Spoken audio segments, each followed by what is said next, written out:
This lecture is brought to you by CNCB Academy of Science and Technology. Visit us at cncbacademy.com. Hello, today we are going to discuss classical mechanics, the third part of Lagrangian and Hamiltonian dynamics, and today's lecture will be on small oscillations. I'm Devasis Sandal from the Department of Physics. And the topic is small oscillations, and if you are beginner you may find it difficult. So the way I prepared it is such that I assume that you have some knowledge about small oscillations. Then I think it will be suitable for you.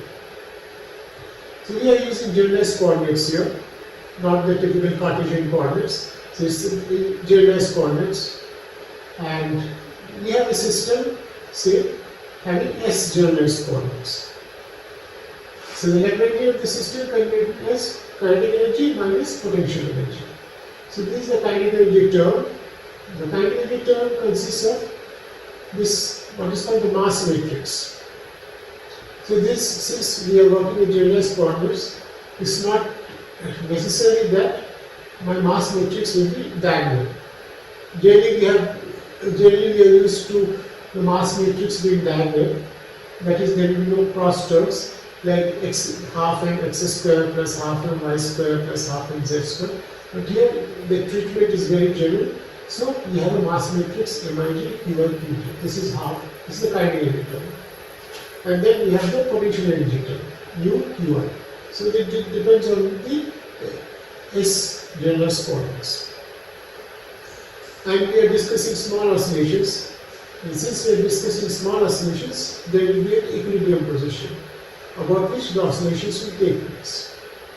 So that equilibrium position is denoted by Q naught. So Q minus Q naught is small x. So that is a deviation from the equilibrium position. And what we do next? We Taylor expand this potential term about the equilibrium position. If we Taylor expand the equilibrium term, if we Taylor expand U about the equilibrium position, then how does my Lagrangian look like? So the kinetic energy term is like this. So if you substitute, so instead of Qi, Qj, if you use xi, xj, you can easily see that this term is actually equivalent to this term, half sigma Mij xi xj, xi dot xj dot. But this summation is over both I and j. And after the Taylor expansion, this potential term becomes a quadratic term, sigma, again summation over I and j. This half term is there, and xi xj. What is Kij? K is a double derivative of u with respect to Qi and Qj, taken at the equilibrium point. There is no first order term like xi xj, because a single derivative of u with respect to Q at the equilibrium position is 0, because that is the definition of equilibrium, minimum potential energy. Now that we have this Lagrangian, from here we can write down the Euler-Lagrange's equation. So the Euler-Lagrange's equation, how many coordinates are there? There are S coordinates. So we will have S Lagrange's Euler-Lagrange's equation. So how does the Euler-Lagrange equation look like? Del L del xk minus ddt del L del xk dot is equal to 0. So here k can be anything, any number from 1 to s. And if you do this calculation, you get this. Because when you take a derivative with respect to sk, so either this one will be xk or, if you take a derivative with xk, so either this one will be xk or this one will be xk. And when either xk can be from here or xk can be from here. So there will be addition. So that is why the half term vanishes. The half term is non-zero. So if you take a derivative with respect to xk, you get this term. Right. Capital K, small k, j, xj. And another thing, you should not confuse between capital K and small k. I may have used, I have used some lousy notation. Anyway, like it's done. So small k is different and this k is different.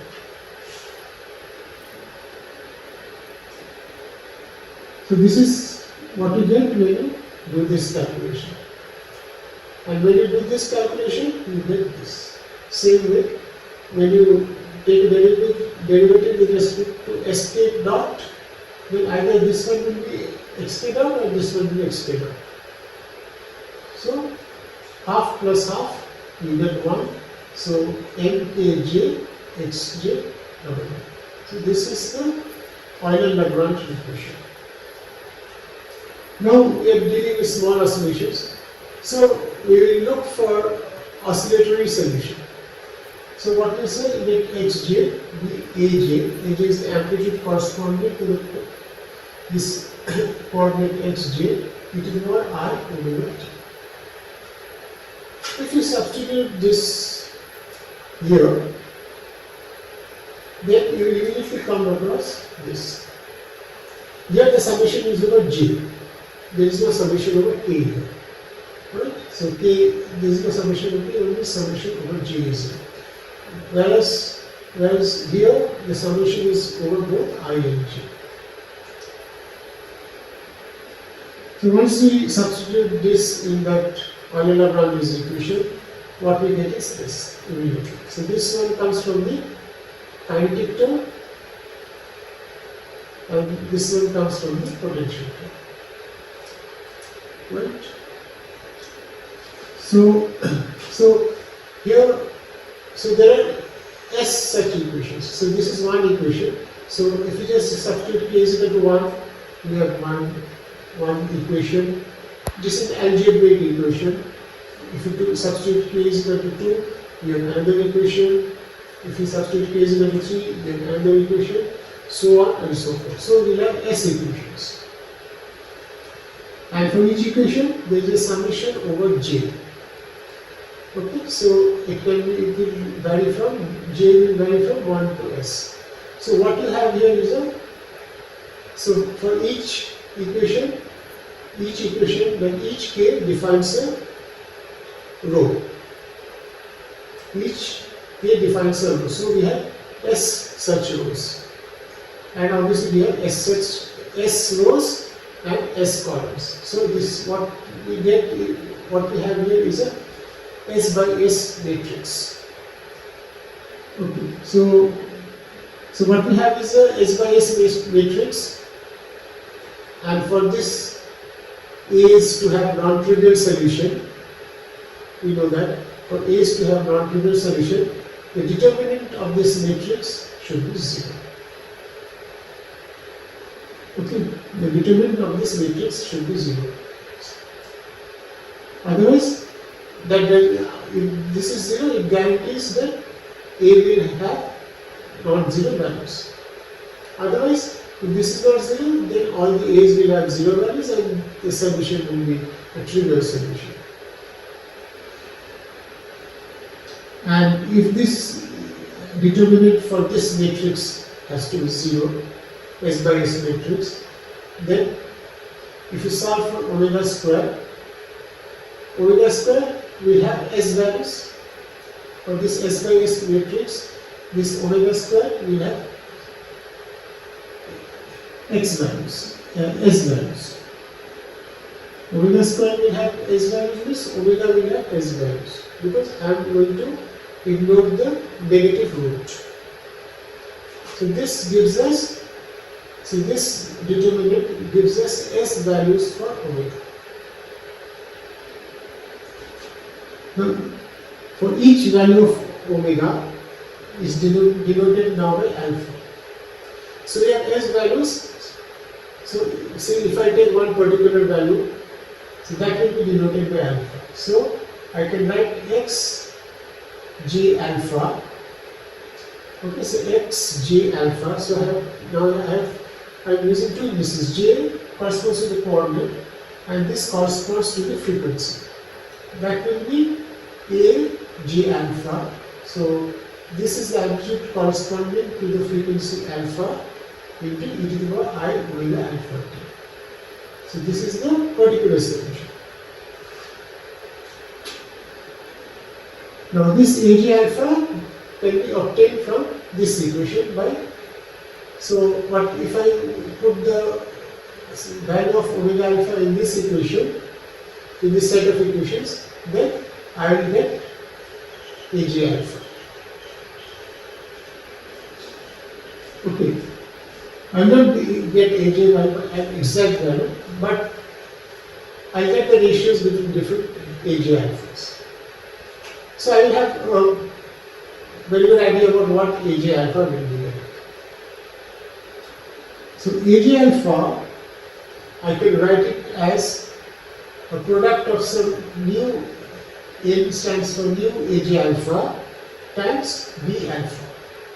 So this here the index depends on both J and alpha, and here the index depends only on alpha.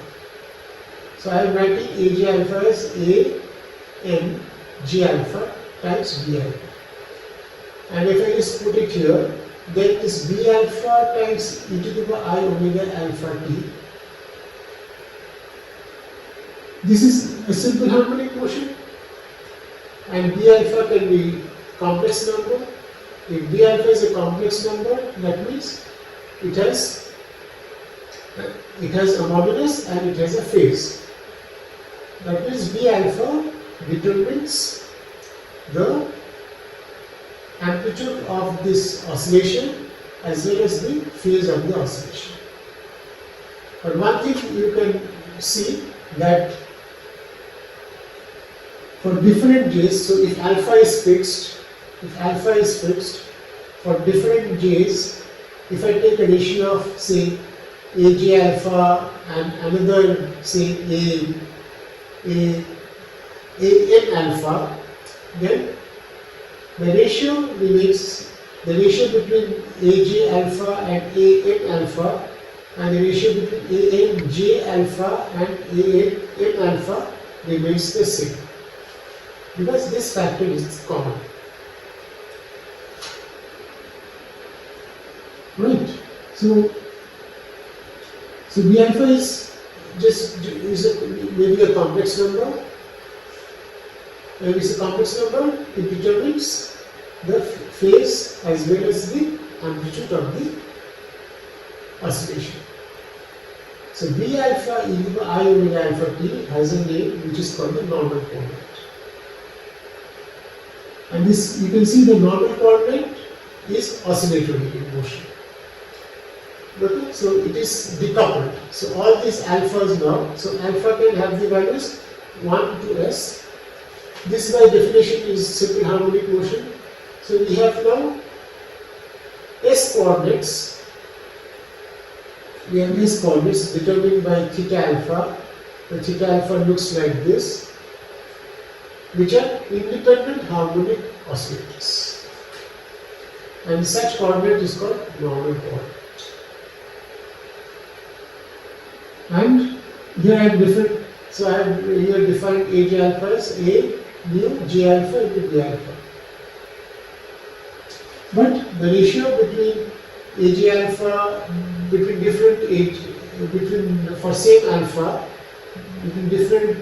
for different J, and the ratio for same alpha between different A and J are the same. That is important. So that is how we define a normal coordinate. A normal coordinate means an independent oscillator. It is not coupled anymore. This is an independent oscillator. This coordinate is an independent oscillator. B alpha is equal to I omega alpha t.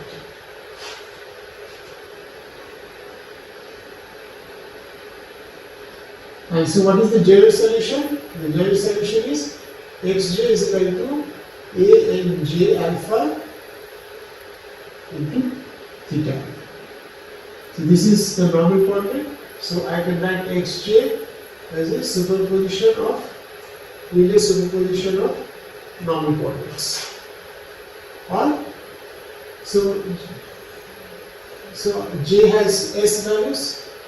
So I have s such relations, or I can invert this theta alpha and I can find theta alpha in terms of x.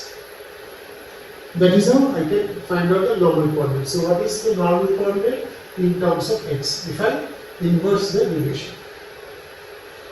We'll do a problem just now to clear things up. And this is the problem. This problem we have done in classical mechanics, in one of these classical mechanics for PhD entrance exams. In one of those lectures, this problem was there. Maybe part 3. Two coupled oscillators in a potential. This is the potential, half k x square plus 2xy plus half k y square can be decoupled into independent harmonic oscillators, x prime and y prime, by means of an appropriate transformation. Convince yourself S is this. So we did it in some other way. Here we will do it directly, using the concept of normal coordinates. So this x prime and y prime are nothing but this normal modes or normal coordinates. And we have to write the normal coordinates in terms of x and y. That is, we have to invert this relation. That is what we have to do. And we have to show that the matrix that does the job looks like this. 1 by root 2 minus 1 by root 2, 1 by root 2 and 1 by root 2. So remember, we have to start from here.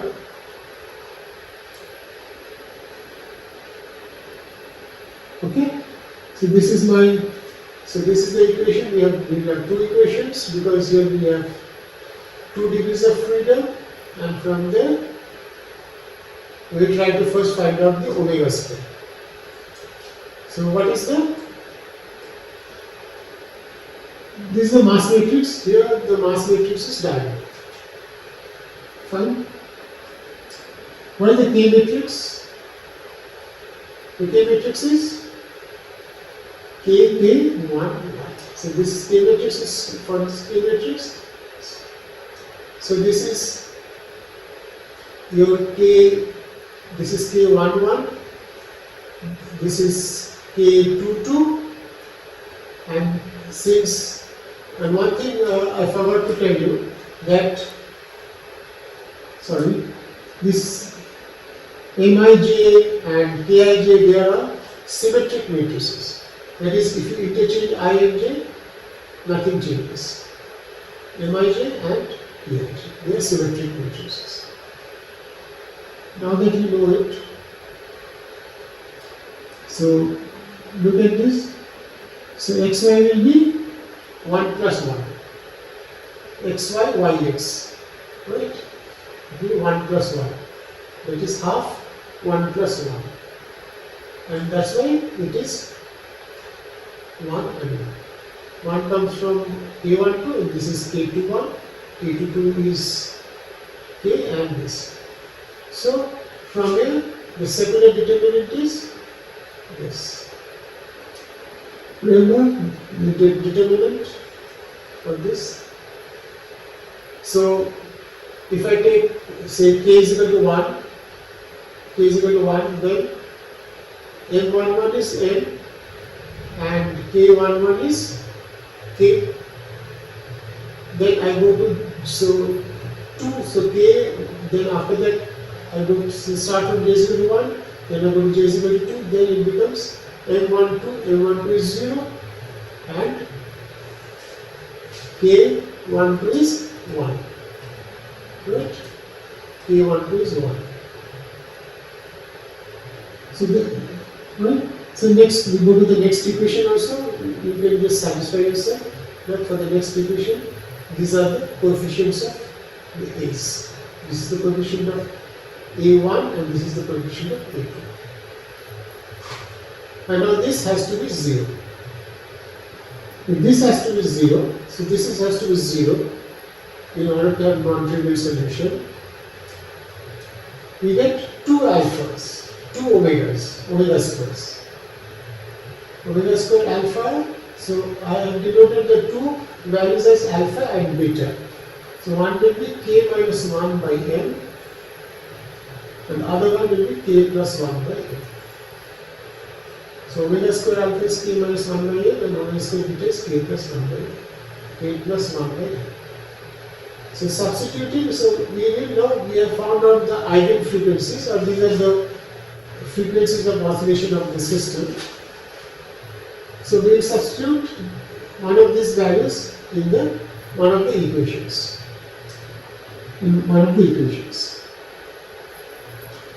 Like this.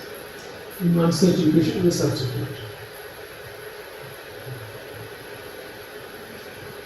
Here we have only 2 degrees of freedom, so we will have 2 equations. So one equation will be sufficient. From this other equation, we will get the same relation. So for that value of omega, I will get a relation between A1 and A2. So if we substitute omega square alpha, I will get one particular relation between A1 and A2. And if we substitute omega square beta, I am going to get another relation between A1 and A2. So do it yourself. So first substitute omega square alpha here, and it's very easy. You will see that for omega alpha, I will get A1 is equal to minus A2.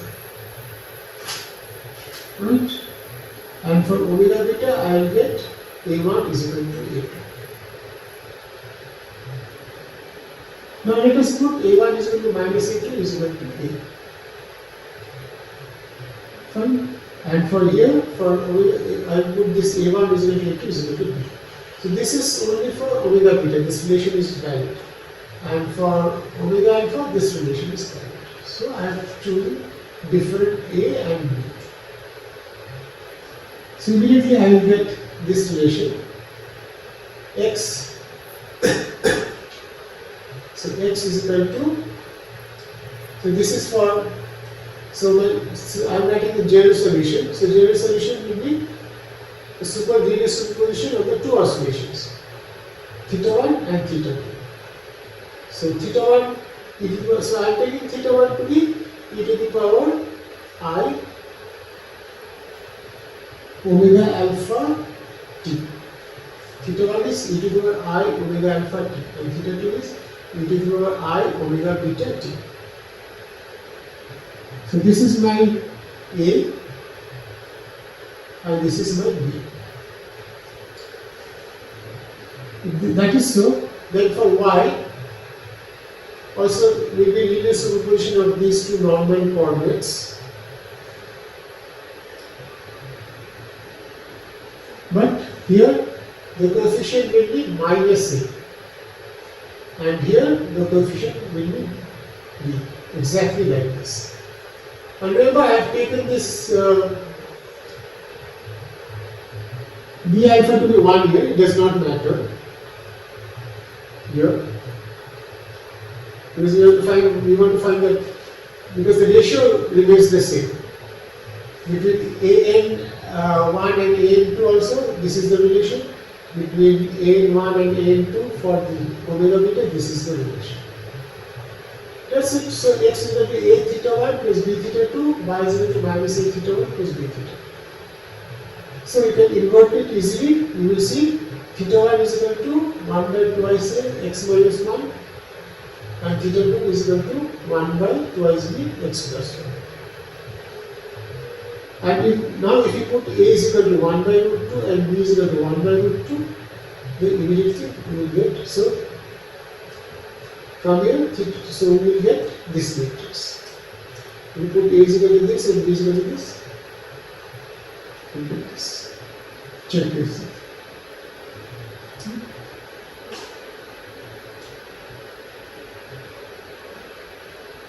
Okay, so that's how it's done. So we will see next time, and we will do something else. Thank you.